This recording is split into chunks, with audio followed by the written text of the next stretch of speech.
నమస్కారాలండి. అవును, నేనేనండి. 101 కొండల ఆరాధకుడిని నేనే. దేశ భాషలందు తెలుగు లెస్స అని మన పెద్దలన్నారు కదా. ఈ లెస్సది అయిన తెలుగు జాతిలో పుట్టిన నేను 101 కొండలపై ఆరాధన చేశాను.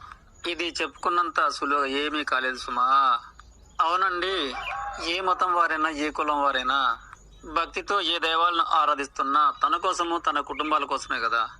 నేను నా తండ్రి గారి యొక్క ఆజ్ఞ మేరకు సర్వమత మానవాళి సమస్త జీవకోటి కోసం నాకు తెలిసిన భక్తి శ్రద్ధలతో ఏకంగా ఈ విశ్వదాతని ఆరాధించుకున్నాను. ఈ ప్రయత్నం అనేది 1990 నుండి 99 వరకు నా తండ్రి గారి ఆజ్ఞ మేర నా జన్మవంతు బాధ్యతగా చేశాను. అయితే నేను కూడాను అందరిలాగానే ఆయుష్ తీరి సృష్టిలో కలిసే రోజు వస్తుంది కదా. నేను పోయాక నా ఈ త్యాగము కూడాను లోకానికి తెలియకుండానే పోతుంది కదా.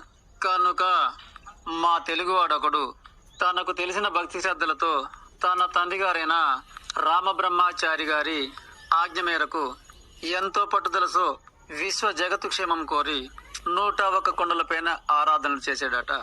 ఇది మా తెలుగువాడు చేసిన త్యాగము అని నేను ఉండగానే జ్ఞానం ఎరిగిన పెద్ద మనసు కలవారందరూ కూడాను ఈ ప్రయత్నానికి ప్రతిరూపంగా చిన్న గుర్తును మన తెలుగు ప్రాంతాలలో నిర్మించితే ఇది తెలుగు ప్రాంతానికే కాక ఇంకను ఎంతవరకైనా సరే ఒక ఆదర్శంగా తెలుగు జాతి యొక్క గౌరవాన్ని నిలబెడుతుంది.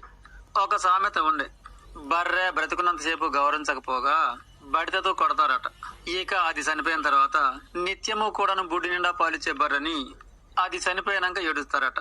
నిజానికి మానవాళి అలాగే ఈ వ్యవస్థ కూడాను తన కోసం కాకుండా లోకం కోసం ఎవరైనా త్యాగాలు చేస్తే అట్టి త్యాగాలను ఈ లోకానికి అందించగలిగినప్పుడే మానవాళి జ్ఞానవంతులుగా బ్రతకగలరు కదా. మరోసారి వినండి, నేనే ఆ 101 కొండల ఆరాధకుణ్ణి. చీకటిలో గాని జంతువులతో గాని పోరాడుతూనే తప్ప అలా కొండకొక రోజుగా ఆరాధనలు చేసి సాధించగలిగాను. లోక సమస్తాన్ సుఖినో భవంతు.